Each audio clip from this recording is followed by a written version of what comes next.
Zodiac Academy, Ruthless Fae, Book 2, narrated by Fledgling Fables.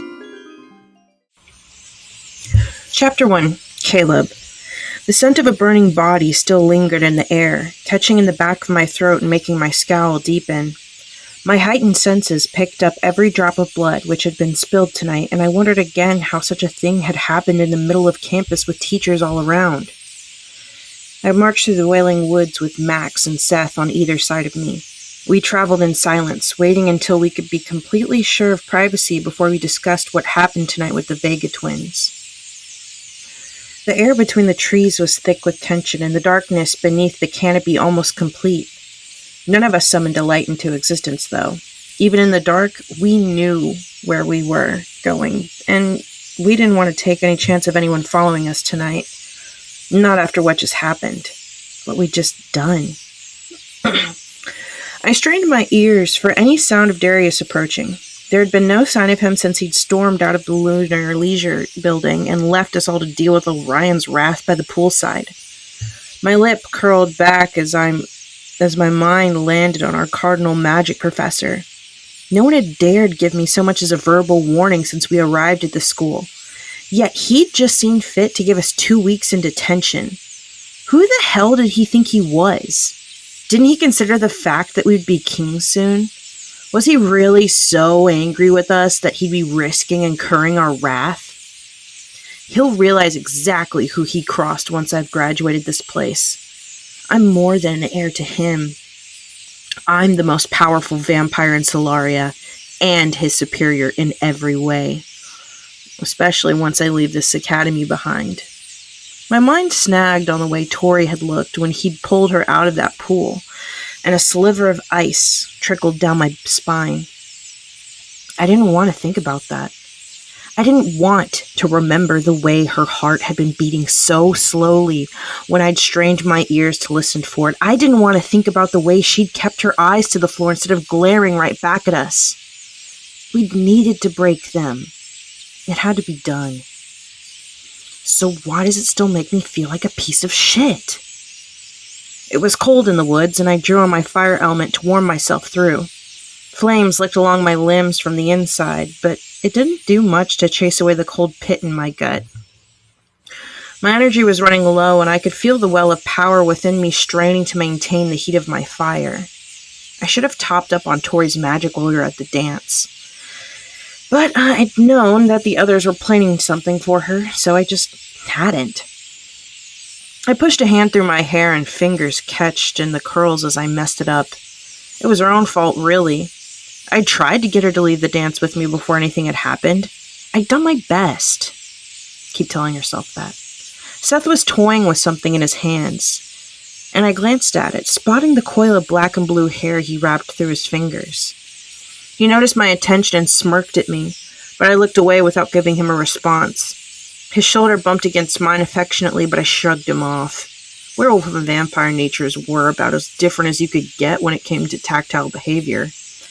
And although I'd grown used to the way he pawed at me all the time and didn't usually mind it, I found it hard to tolerate when I was tense. And with what we'd just done, the dead body that had shown up, Darius going missing and my power running low, I was definitely tense. I could see Seth pouting at me from the corner of my eye, but I didn't care. I upped my pace and we turned off the pathway, slipping through the trees towards King's Hollow. We passed through a clearing and the light of the moon shone down on us for a moment. I glanced up, almost certain that I'd seen a shadow passing under the stars out of the corner of my eye. I looked around curiously, wondering if Darius was flying above us in his dragon form. Apart from a small patch around the moon, the sky was thick with clouds, and even my vampire eyesight couldn't pick out anything moving above us. It didn't mean he wasn't there, though. Where else would he would have gone? Darius wasn't quick to anger, but when he did lose his temper, he was always drawn to release of transformation. His dragon form was the perfect outlet of rage, and as a Leo, his temper was fierce, especially when it was unleashed. The others didn't slow as I searched the sky for a sign of the fourth heir, but I didn't care about leaving them behind.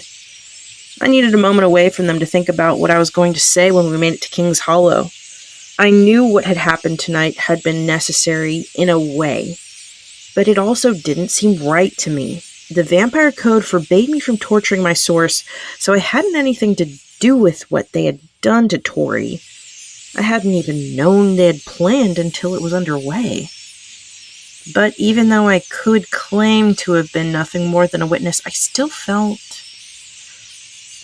kinda shitty. I sighed.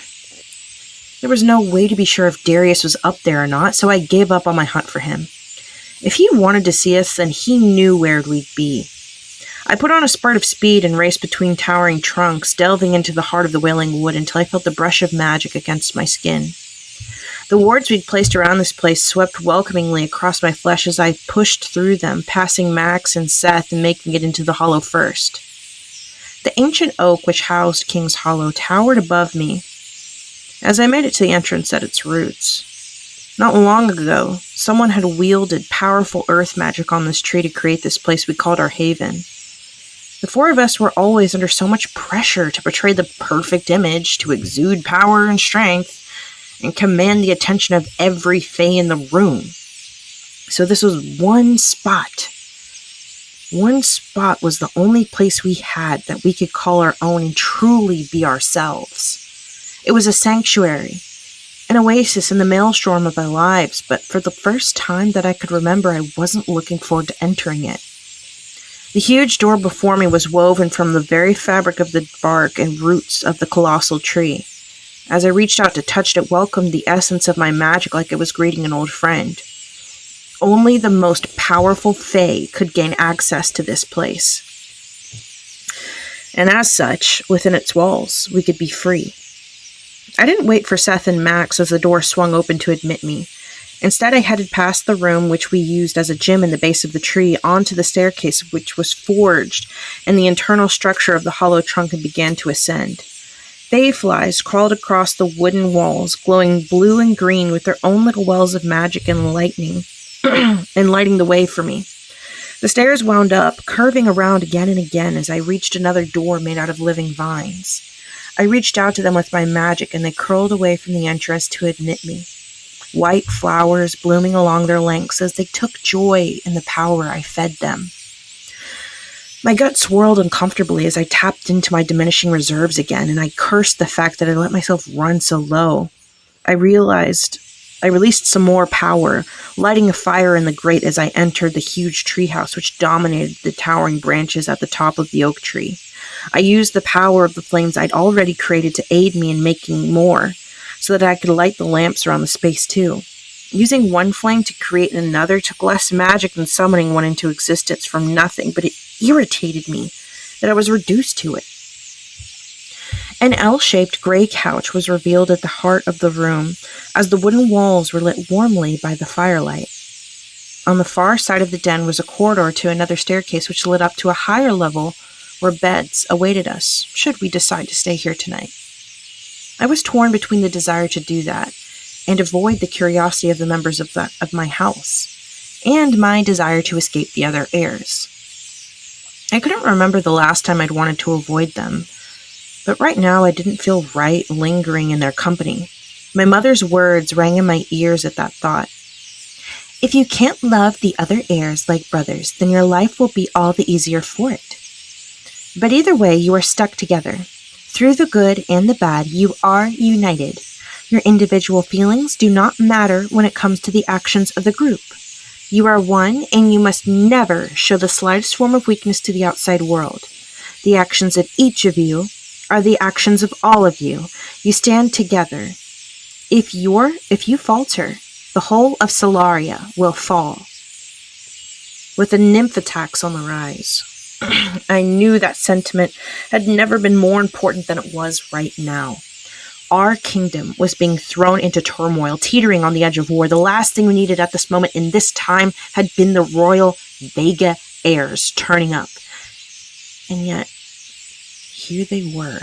Two girls with the potential to unhinge everything we'd come to know and trust about the world since the Savage King had died. I dropped down onto the only armchair in the room. As soon as Seth arrived, he'd been snuggling up to anyone that sat on the couch, and I wasn't in the mood for it. I used the moment of solitude to let out a long breath as I ran a hand over my face. I kept thinking about the look Tori had given me when I kissed her in that classroom. My heart had leapt with excitement when she hadn't pushed me away, and it wasn't just because I'd known I shouldn't be doing it. There was something about the twins that intrigued me to no end. They'd grown up as changelings in the mortal world with no knowledge of Fae or the way we ran our society, and yet somehow they kept on rising to challenges thrown their way. It was like their birthright ran in their blood with all the ferocity of the Savage King himself, despite the fact they'd never known they'd be expected to claim their power. If they had grown up among the Fae, I had no doubt in my mind that they already would have secured their position above all four of us, and I suppose we wouldn't have balked at it if that was the way it had been. But if no one had ever thought that they were dead in the first place, then we would have never been expected to rule without them. But now they were just a problem, two powerful girls with no knowledge of our world or the ways of our people. And they couldn't be expected to lead us. They couldn't possibly hold us together in the face of war. If they claimed their birthright, it would be disastrous for Solaria. Our parents were right to insist on us chasing them out of here. We couldn't let them graduate from the academy, but what we'd done tonight? "What are you moping about, Cal?" Max asked as he sauntered into the room. I sat back, dropping my hands from my face when I looked up at him and Seth. The werewolf crossed the room, retrieving some beers from the bucket of ice which had been created with water magic so it never thawed, and tossed one into my lap. I set the bottle down on the wooden floor without opening it. "Nothing," I muttered, eyeing the half-smirk on Max's face. He was obviously pleased with how the night had gone, and I didn't want to get into it with him. What was I even supposed to say? "Good work tonight, guys, but now I feel like an asshole, and I don't like it." Nice way to come off sounding like a pouty bitch there, Caleb. No, it was probably best I held my tongue until I got over it. "Look what I've made," Seth said, grinning, as he held out Darcy's hair, which he'd braided into a bracelet and placed around his wrist. "That's sick," Max said enthusiastically. I rolled my eyes without responding. "Maybe she'll cut off your hair in revenge," I muttered, eyeing Seth's long hazel locks. No chance I broke her. I wouldn't be surprised to find out the two of them have dropped out come morning, Seth said cockily, spinning his new bracelet around his wrist. Max barked a laugh. "They should count themselves lucky to be able to walk out of here at all," he said, though I didn't buy it. He always fought against the image that sirens were sympathetic by nature, and he never wanted to admit that. The fear and misery of others upset him when he fed on it. But I knew it did. He couldn't hide his true self from me or the other heirs, no matter how hard he tried. For a minute there, I thought we'd killed Tori. Did you see how still she was when Orion snatched her out of the pool? "So you would have been pleased with yourself if you'd killed her, would you?" I asked, my voice low with warning. I may not have bought into all this shit all the time, but in this instance, he was acting too damn pleased with himself for what we'd done. It would have been nice. It would have made things easy for us, Max said with a cocky smirk. Before I could consider it, I shot out of my chair and threw him up against the wall. Seth cried out in surprise as the wooden structure of the treehouse rattled with the force of our collision. Max swore, aiming a punch at my side. I snarled at him, the beast beneath my skin rising to the surface as I lost my temper and my fangs grew. I lunged at his neck, and Max ducked aside, snatching my face in his hand as he forced my canines away from him. "Holy shit, Caleb, why are you so angry?" he asked, his eyes widening in surprise as his siren gifts got to work, feeding on my emotions and the remaining dregs of my power. I lost control as he sucked at the shallow pool of my magic, my muscles flaring with the strength of my kind as I threw a punch into his face, and he was thrown aside. Before he could recover, I leapt at him again, my fangs sinking deep into the flesh of his neck. Max swore as he fell beneath the weight of my power, my venom immobilizing his magic while I drew it from him and into myself. I kept him pinned to the wall as I fed on him, draining much more from him than I would normally take from one of my friends. I couldn't remember the last time I'd taken power from any of them by force either. But I was too angry and too empty to pull back. Fuck, haven't you taken enough yet? Max snarled as I refused to release him. I growled low in the back of my throat, letting him know that I had zero interest of stopping. Seth laughed behind me like this was all some big joke, but he wasn't stupid enough to approach. Shit, Caleb, when was the last time you fed? A huge bang announced the arrival of a dragon landing on the roof, and the whole treehouse shuddered beneath its weight. A moment later, Darius dropped in through the hatch above us, and I shoved Max away from me as I finally released him. Darius barely even spared us a glance as he crossed the room butt naked, the stench of smoke and fire following in his wake. He opened a heavy chest and pulled out a pair of sweatpants to cover himself. "Where the hell did you go?" I asked angrily, while Darius continued to ignore the rest of us, claiming my former seat and my beer for good measure. "You've got blood around your mouth," he said, ignoring my question as he opened the bottle and drained the thing. I wiped Max's blood from my lip and sucked it away from my thumb before taking the seat closest to Darius and pinning him in my gaze. He scowled at me for several long seconds, but I didn't back off, so he finally gave me an answer. "I needed to fly," he said with a shrug. "Or I was going to bite Orion's head off, literally." He still seemed pretty damn pissed off, so I guessed that he was telling the truth about that. Everyone knew that if a dragon shifter really lost their temper with you, they were likely to transform and eat you whole. Not that I'd seen Darius lose his cool like that very often. He'd learned the hard way how to keep his temper in check, growing up with his father. "And did you happen to accidentally barbecue someone on your way out?" Seth asked Darius casually, dropping down beside me and petting my arm. I knew he could tell that I was still riled up, and he was looking to comfort me like I was one of his pack mates. But I wasn't a damn wolf, and the only thing I wanted right now was space. "Of course I didn't," Darius replied dismissively, like he thought Seth had been joking.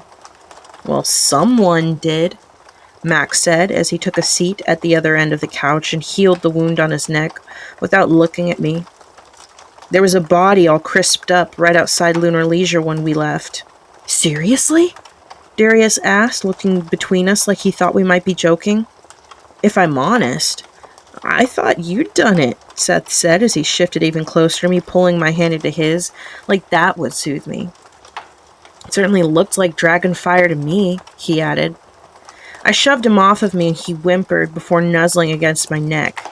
"Piss off, Seth," I snapped, shoving him back and eyeing that damn bracelet on his wrist as I leaned away from him. "I don't like it when you're sad," he replied, reaching towards me once more, despite the fact I was clearly in no mood for it. I got to my feet and stalked away, claiming another beer from the ice bucket just to give myself an excuse to leave. "Why are you sad?" Darius asked me, his eyes following my movements. "He's not sad, he's fucking raging," Max muttered, shooting me an irritated look. "I thought we were discussing your sudden disappearance right around the time someone was burned to death," I snapped in reply, refusing to let them turn the subject of conversation onto me. "I told you I went for a flight," Darius snarled. "Or are you doubting me now too?" "Who's doubting you?" Seth asked innocently, even though he'd just said that he thought Darius had killed someone. "He means Orion. He's pissed we got detention from his buddy," Max supplied. "He's not my buddy," Darius said. "He's a damn hypocrite." "Well, I think that detention is probably the least we should have expected after we nearly killed Tori," I muttered. I was still pissed at Orion for daring to give it to us, but I guessed I could suck it up in light of what we'd almost done. I didn't see you doing much, Max replied. In fact, if it wasn't for the code you hide behind, I'd think that maybe you weren't standing with us on this. You didn't even help with the preparation of it. Well, if this is what it takes to keep our positions, then maybe I don't like being a part of it, I countered. But as soon as the words left my lips, I wish they hadn't. The three of them were staring at me like I'd grown a second head. Darius got to his feet and stalked towards me, his eyes narrowing to golden reptilian slits as his order tried to push his way out of its skin. Do you think I enjoyed doing that? He demanded. Do you think I want to be terrorizing people, preying on their worst fears? Do you think I don't realize what that makes me? Who that makes me? I squared my shoulders, holding his eyes. I shouldn't have said it, but the words were out there now, and I wasn't going to be forced into taking them back like a fucking coward. How many times have we sat around this room, discussed all the things we don't like about the way our parents rule, I hissed, and yet, at the first real test of our claim, we bow to their way of doing things? We don't have a choice, Darius said. The nymphs are already circling closer, and the Vegas have barely been back a few weeks. They can smell weakness in the air. If those girls take the throne, then we're all doomed. I'm not saying we shouldn't get rid of them, I said angrily, but I am saying that I don't think becoming your father is the way to do it. Darius's eyes flared with rage at my words, but before he could lunge at me, I shot across the room and leapt out of the window. With my vampire speed, I was halfway through the Wailing Wood before I even considered slowing down. I didn't want to be around the others right now. Hell, I wasn't even sure if I wanted to be around myself.